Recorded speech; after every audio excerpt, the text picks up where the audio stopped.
Prenons quelques instants maintenant pour parler de la librairie. Tout d'abord, nous échangerons sur la logique ainsi que les avantages derrière ce concept. Nous poursuivrons par une démonstration de librairie. Le but est d'avoir un référentiel de visualisation que vous allez pouvoir ensuite réutiliser.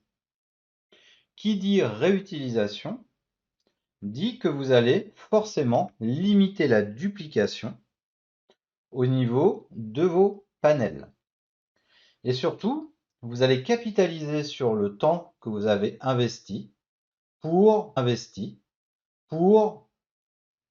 paramétrer correctement une visualisation, savoir quelles sont les couleurs à utiliser, le type de courbe, et ainsi de suite.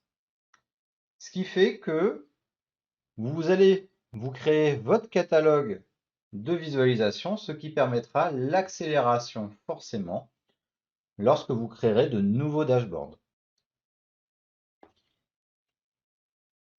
À partir du moment où vous allez pouvoir réutiliser votre travail, vous accélérerez la création de dashboards et également ferez en sorte d'avoir des rendus qui vont être uniformes.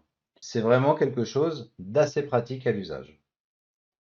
Je vous propose tout de suite de passer à la démonstration dans laquelle nous allons tout d'abord réutiliser une visualisation que l'on a fait pour créer une visualisation dans cette librairie. Et ensuite, nous allons l'utiliser lors de la création d'un nouveau dashboard. C'est parti. Je retourne au niveau de Grafana. Je vais aller regarder l'une de mes visualisations. Je vais prendre par exemple la Time Series, qui est ici. Donc nous avions fait ce travail-là dans les vidéos précédentes. Vous allez voir, c'est très simple.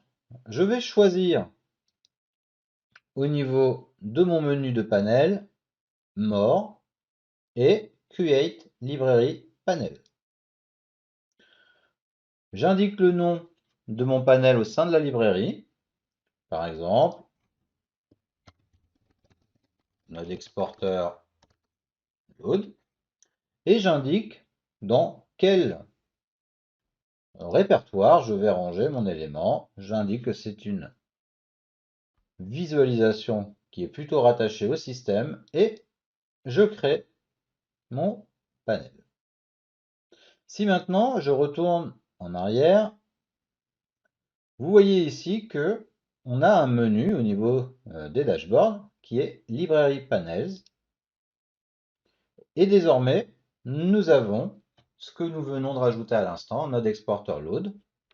Je vais pouvoir maintenant réutiliser ce panel dans un nouveau dashboard, par exemple.